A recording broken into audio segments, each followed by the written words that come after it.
Jadi berikutnya adalah masuk kepada acara yang dipresentasi S1 agar berkesinambungan antara apa yang dipresentasikan oleh Dr. Benny tadi minimal akan memberikan satu bayangan gambaran actual daripada beberapa peralatan supaya yang akan disampaikan oleh Bapak Luki Nugroho, PT Selaras Lawang Sewu dengan perkembangan desain ruang operasi.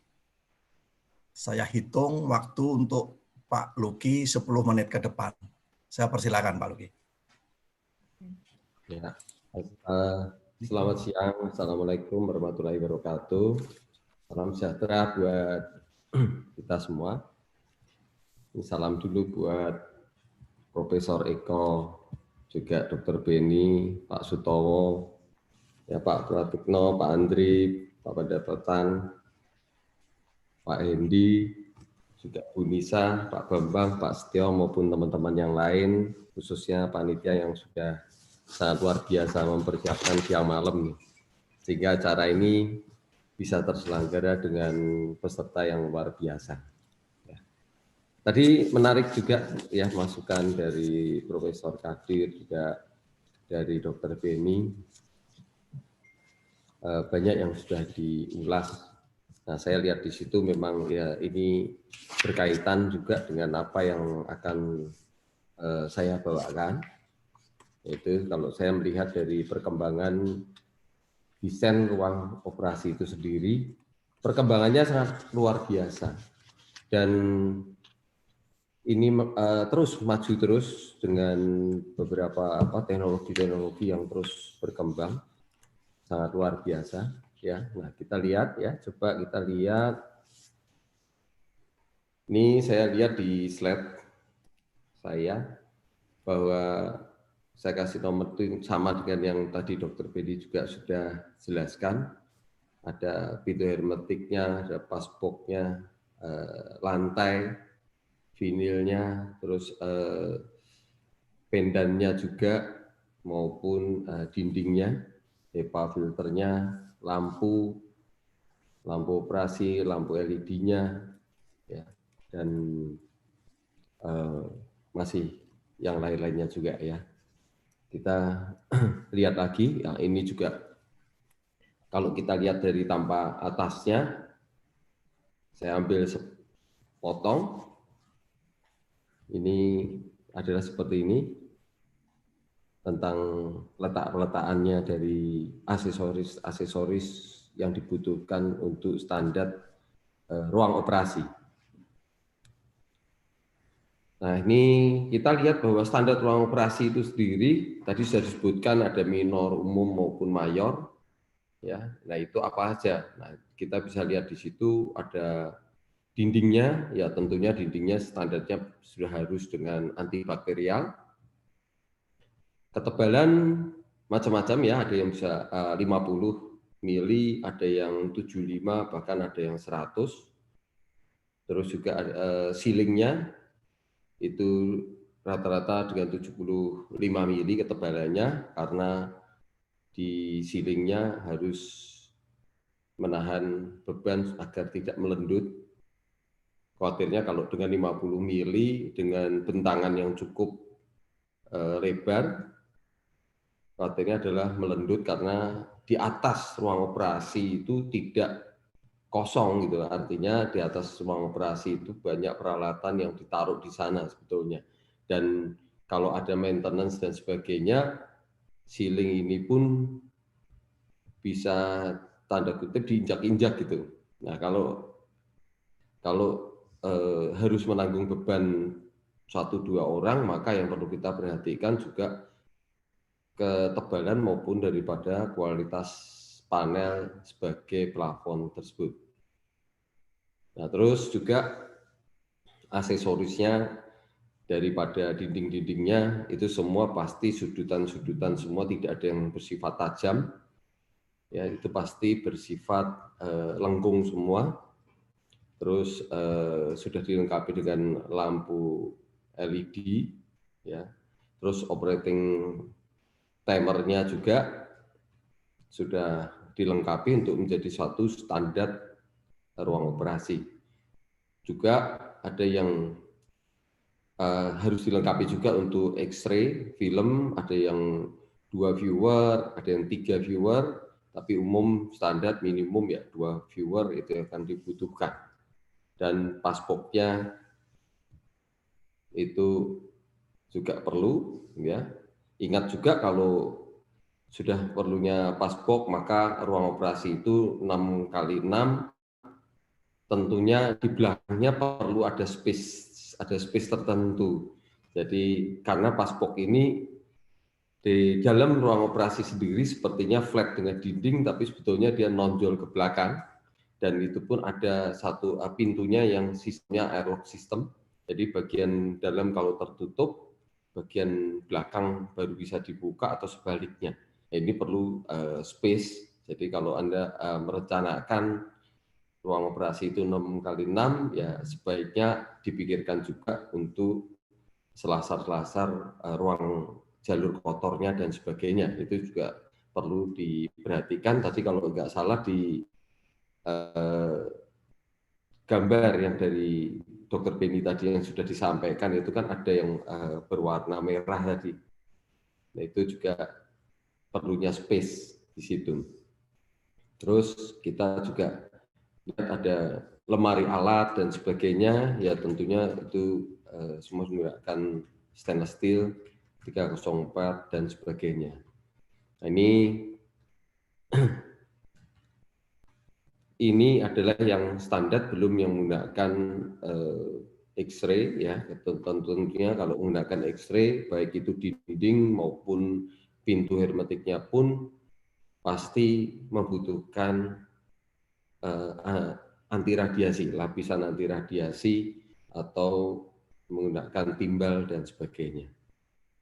Nah, yang menjadi penambahan atau ya umumnya tidak menjadi satu standar, satu package di dalam satu ruang operasi, yaitu yang menjadi opsional rata-rata adalah pendan, lampu operasi maupun meja operasinya. Kita lihat lagi tentang dinding. Nah, dinding ini luar biasa kalau menurut saya, bahwa semakin banyaknya kreativitas pembuatan dinding, ya, dinding untuk ruang operasi, maka sekarang banyak menggunakan sandwich panel, ya. Sandwich panel sendiri dahulu adanya misalnya EPS, terus keluar lagi PIR, ya. Terus ada lagi yang menggunakan enamel, panel dan sebagainya. Nah, ini di sini ada perbedaan-perbedaan, ya. Saya sudah siapkan juga di contoh-contohnya, misalkan seperti ini. Semoga bisa kelihatan, ya. Kok nggak kelihatan? Kena background-nya, ya. Ini. Nah, ini. Kena background-nya nih, kelihatannya hilang-hilang nih. Ya, ini dari EPS, ya. Kalau PIR hampir sama, hanya warnanya adalah kuning, tapi perbedaannya sebetulnya awalnya adalah EPS ini karena lebih ringan, lebih ya harga lebih juga lebih murah, maka digunakanlah EPS ini. Tapi kenapa kok terus berkembang juga orang banyak menggunakan PIR? Karena menggunakan PIR itu diharapkan punya sifat FR-nya, fire retardant-nya. Ini menjadi perbedaan di situ. Tapi dengan berkembangnya teknologi, sekarang EPS pun sudah ada EPS FR. Nah, PIR sendiri malah ada 2 sekarang. Hati-hati dengan PIR itu, belum tentu PIR itu juga yang FR. Jadi PIR sendiri sekarang malah keluar yang PIR non-FR dan FR. Nah, ini hati-hati, jangan sampai seperti menggunakan PIR, terus harganya kelihatan murah, ya, tapi ternyata non-FR. Nah, FR sendiri pengertiannya juga berbeda-beda. Saya lihat itu di lapangan banyak salah pengertian tentang FR. Ya, saya lihat banyak orang pengertiannya FR. Ini kalau FR sebetulnya bisa tahan berapa lama, Pak? Berapa jam? Nah, ini kan kebalik gitu.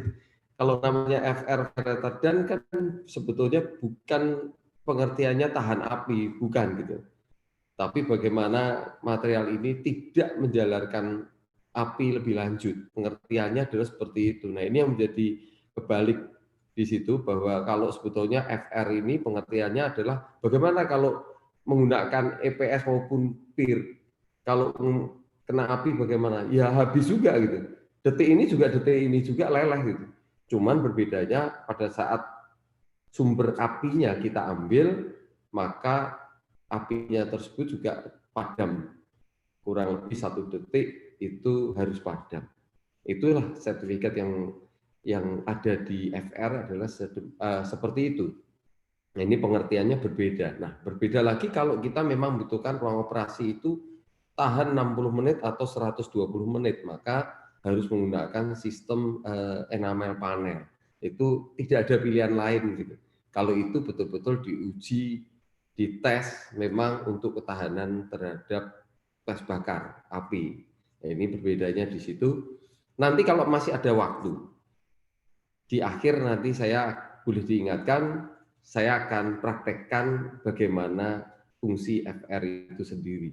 Ya, nanti kita akan coba trial, kita praktekkan dengan api. Ya.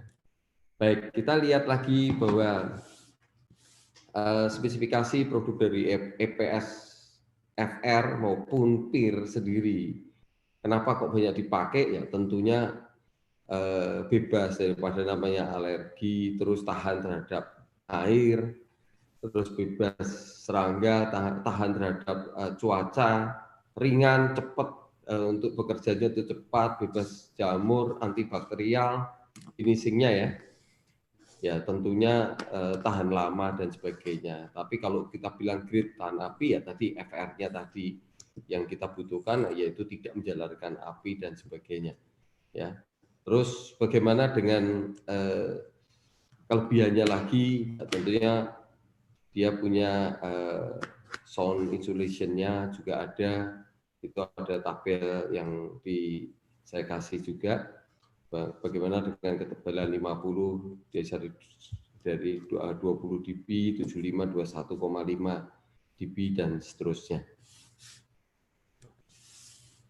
Nah, kita lihat di sini kelebihan-kelebihannya daripada sandwich panel sendiri, yaitu sistemnya itu adalah gigit-gigitan antara satu panel dengan yang panel yang lain, sehingga itu pun yang bisa menahan bahwa tidak terjadi kebocoran asap maupun suara dan sebagainya. Ya, ini sistem-sistem yang dipakai di sistem panel-panel tersebut. Nah, tentu instalasinya cepat, pemasangan itu sangat cepat, mudah dibongkar dan sebagainya. Nah, cuman kita lihat lagi perkembangannya ini sudah menurut saya seringkali sudah mulai namanya kurang sehat ya. Nah, kalau saya lihat itu dulu dari ketebalan 0,6, 0,7 mili, sekarang ini kelihatannya orang-orang sudah banting-bantingan harga. Kalau kita lihat harga itu seolah-olah adu murah dan adu murah, tapi Anda juga harus selektif bahwa ketebalan sekarang itu sudah sampai cuma 0,3 mili. 0,3 mili itu Anda bisa bayangkan hampir seperti kertas brosur, ya kan? Jadi kita bisa bayangkan bagaimana pintunya tidak bermasalah kalau pintunya tersebut digantungkan pada dindingnya dengan ketebalan cuma 0,3 yang seharusnya minim-minim 0,6 0,7 mili, terus di kita mendapatkan sandwich panel seperti yang murah tapi kita dapatnya 0,3, lalu digantung pintu hermetik yang beratnya hampir 150 kilo dengan akselerasi. Anda bisa bayangkan apa enggak lama-lama sekrup-sekrupnya semua akan menjadi longgar semua dan pintunya akan jadi turun dan bermasalah. Nah, ini juga menjadi satu catatan ya, kalau saya melihat bahwa pentingnya juga kita perhatikan bahwa jangan sampai kita lihat bahwa wah 25%, 30% lebih murah, tapi sebetulnya kita dapat material tidak sampai 50%-nya. Nah, ini juga menjadi perhatian. Terus juga ketebalan daripada finishing, hendaknya juga minimum 60 mikron, karena sekarang sudah sampai ada yang 20 mikron dan sebagainya. Ya, ini menjadi satu catatan. Dan yang paling penting adalah di density-nya juga. Ya, kalau EPS itu density-nya standar itu adalah 20 kilo per meter persegi. Nah, sekarang saya juga melihat sampai sudah cuma 14 kilo per meter persegi. Jadi kelihatannya murah, tapi sebetulnya sudah dalamnya itu sudah nggak ngikutin suatu standar yang seharusnya. Bagaimana kalau PIR? Ya, tentunya PIR minimum dengan 45 kilo per meter persegi. Ya.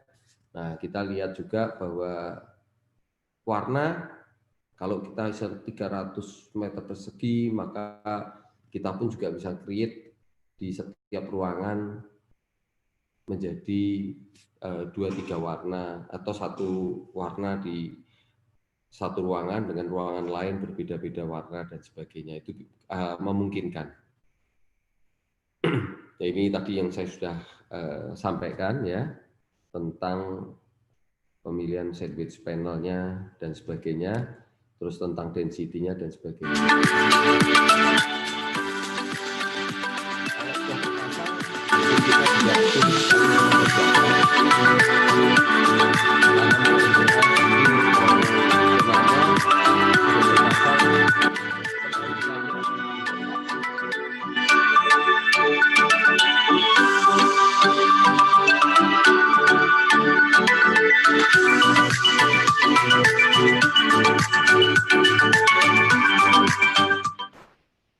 Ya, kita lihat tentang dinding, plafonnya, ini tentang enamel. Nah, kalau yang tentang Snell enamel panel ini memang sudah dirancang bahwa dinding untuk ruang MOT ini tahan terhadap api selama 2 jam.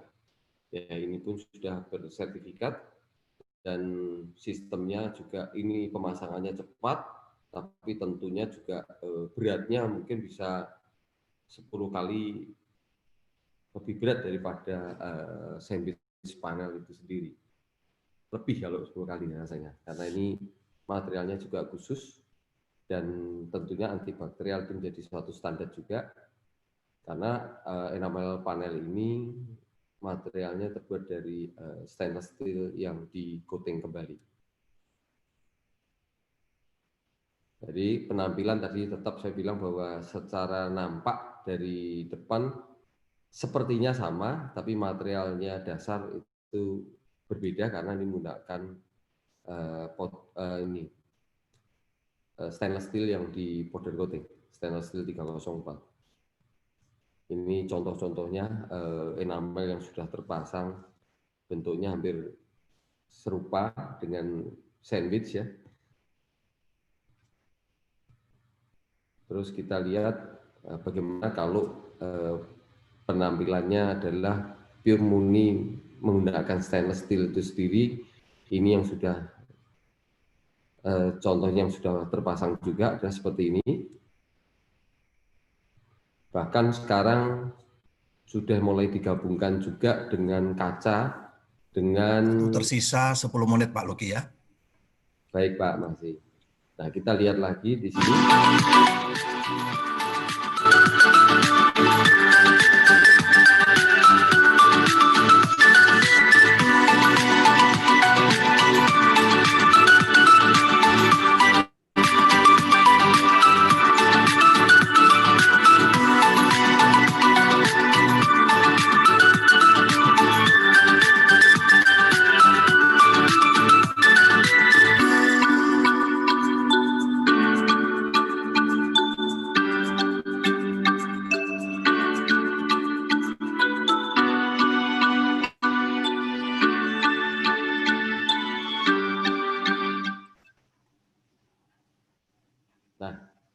Yang paling menarik adalah tadi penjelasan dari Dr. Bedi pun juga saya lihat koridor, terus bagaimana mempertahankan dalam setiap ruangan itu menjadi tekanan positif maupun tekanan negatif. Ya tentunya salah satunya adalah di pintunya, karena pintunya ini sebagai jalur keluar masuknya, maka pintu ini tentunya harus menggunakan pintu hermetik. Nah, apa itu pintu hermetik? Karena pintu hermetik ini sulit sekali membedakannya. Anda bisa lihat di gambar kiri sama gambar kanan. Itu sebetulnya penampilan yang hampir sama. Ini kebetulan hanya beda di warna aja. Ya, yang satu di coating, yang satunya stainless finishingnya. Tapi ini perbedaan yang sangat berbeda karena yang satunya adalah pintu otomatis non hermetik yang sebelah kanan, yang sebelah kiri adalah hermetik. Nah, ini berbeda sekali. Nah, apa yang menjadi perbedaan di sini? Kalau pintu hermetik itu pada saat dia terbuka, maka pintu itu akan mengangkat dari lantai itu 1 sampai 1,5 cm. Dan kalau tertutup dia akan menekan ke lantai. Dan bagaimana dengan terhadap dinding? Sama, kalau terhadap dinding juga pada saat terbuka, maka pintu itu akan terangkat menjauh ke dinding kurang lebih 1 sampai 1,5 cm terhadap dinding. Pada saat dia tertutup, maka menekan dinding tersebut. Maka bagaimana pintu hermetik itu harus berat, maka karena harus menahan dari tekanan udara positif itu sendiri maupun udara negatif, sehingga ini yang menjadi kunci utama kita menggunakan pintu hermetik supaya menjaga tekanan ruangan itu terjaga penuh. Nah, ini saya lihat banyak di rumah sakit yang sebetulnya sudah standarnya betul perencanaannya menggunakan hermetik, tapi kenyataannya pada saat pemasangan bukan hermetik, hanya pintu otomatis biasa, terutama yang hanya menggunakan stainless steel sudah banyak dianggap sebagai pintu hermetik. Ini yang berbeda di situ. Kalau penampilan hampir sama semua, bahkan hermetik yang menggunakan X-ray, yang untuk hermetik anti radiasi pun penampilannya juga hampir sama, hanya berbeda material yang berbeda karena di dalamnya dilapisi oleh dinding. Hermetik sendiri, handle-nya pun juga khusus pintu hermetik itu. Kita bisa lihat bagian bawah mengangkat, terus sudah dilengkapi juga dengan sensor yang touchless yang menggunakan foot sensor kaki. Jadi kita lihat bawah mengangkat, ini juga sama.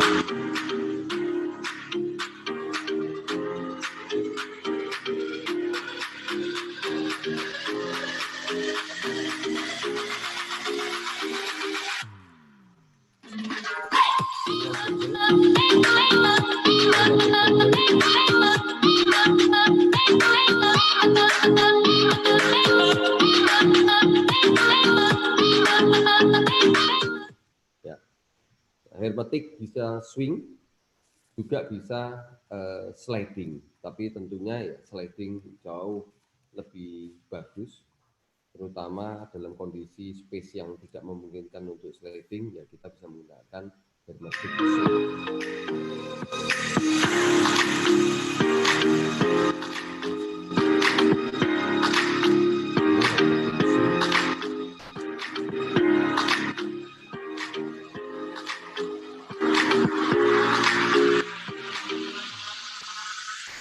Waktu tersisa 5 menit, Pak Luki.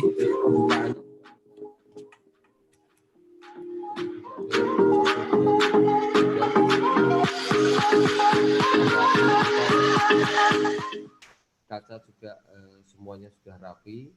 Ini untuk yang X-ray, hermetik juga sama, penampilan sama, tapi dia punya kapasitas yang cukup berat karena ini pasti di atas 250 kilo berat satu daun pintunya. Nah, kita lihat di sini, ini ada paspok. Ya, paspok ini dilengkapi dengan 2 pintu. Pintu ini juga terkoneksi, yaitu dengan airlock system. Jadi satu pintu terbuka, pasti pintu yang lain tidak dapat dibuka. Ya. Ini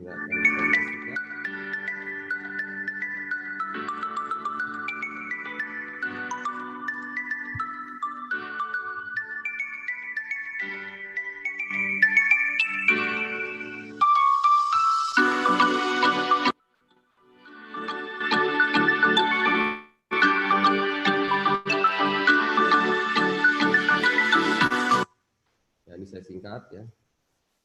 Nah, ada juga pass-through. Kalau kita membutuhkan pass-through, ini juga sama, semuanya dengan electric lock semua, dengan sistem semua.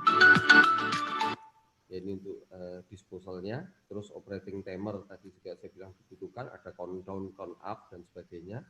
Sesuai dengan programnya sudah dilengkapi. Terus X-ray viewernya seperti ini. Terus lemari kabinet. Nah, ada yang dilengkapi juga di ruang operasi itu menjadi cooler dan warmernya. Terus power ground modulnya maupun medical gas outletnya. Oke,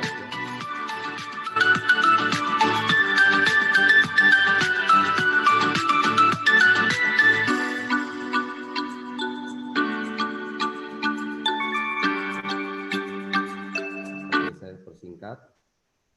Nah, ini untuk lampu LED-nya, terus ada yang dilengkapi dengan writing table-nya, meja lipat, kontrol panel. Nah, ini pendan. Nah, ini yang menjadi masukan buat saya sendiri adalah pendan ini seringkali pengadaannya tidak berbarengan dengan pengadaan di ruang MOT, tapi yang perlu diperhatikan adalah sebagai dudukan bracketnya pada pendan ini sendiri sebaiknya disiapkan terlebih dahulu meskipun pengadaan pendannya di kemudian hari, agar di kemudian hari itu tidak membongkar semua dinding maupun plafon daripada ruang MOT tersebut.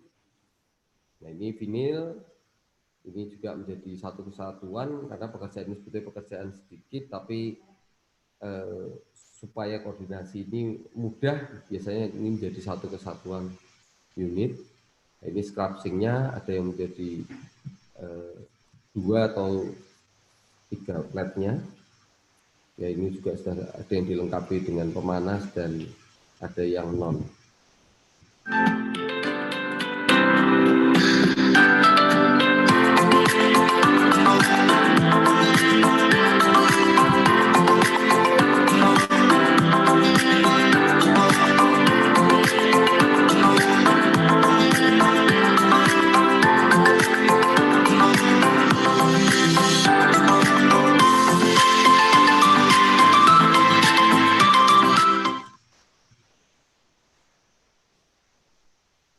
Nah, kalau kita lihat di anteroom tadi, ini juga saya ambil dari Dr. Beni tadi, bahwa di sinilah sebetulnya kita bisa menggunakan pintu-pintu hermetik supaya menjaga ruangan ini yang ruangan positif maupun ruangan negatifnya, dan setiap pintu ini kita bisa koneksi dengan airlock system, sehingga suhu ruangan maupun tekanan udara daripada ruangan itu bisa terjaga. Artinya, pada saat pintu pertama ini terbuka, maka pintu yang lain pasti tertutup dan tidak bisa dibuka. Nah, ini juga sama, kalau pintu pertama tertutup, baru pintu kedua atau ketiganya bisa terbuka. Nah, ini baiknya. Selesai, Pak Luki. Habis. Nah, ya, bentar Pak, 1 menit nih, ya. Maaf Pak, ini Kobalt, Linek itu juga ada semua menjadi satu kebutuhan rumah sakit. Mungkin di next kita akan ada materi-materi tentang itu, baik pintu besinya juga untuk emergency untuk akses dokter dan sebagainya dengan alarm dan sebagainya, maupun pintu-pintu untuk rawat inap, semua menggunakan metal dan sebagainya. Baik, saya rasa dari semua itu yang terpenting adalah after sales service. Apapun mereknya, kalau tanpa after sales service dan produk waranti maupun perjaminan spare part tidak ada gunanya. Dan ini kami sudah menangani dari Sabang sampai Merauke. Baik Pak Sutowo, saya rasa Demikian, saya terima kasih banyak untuk waktu kepanjangan 1 menitnya. Silakan, Pak.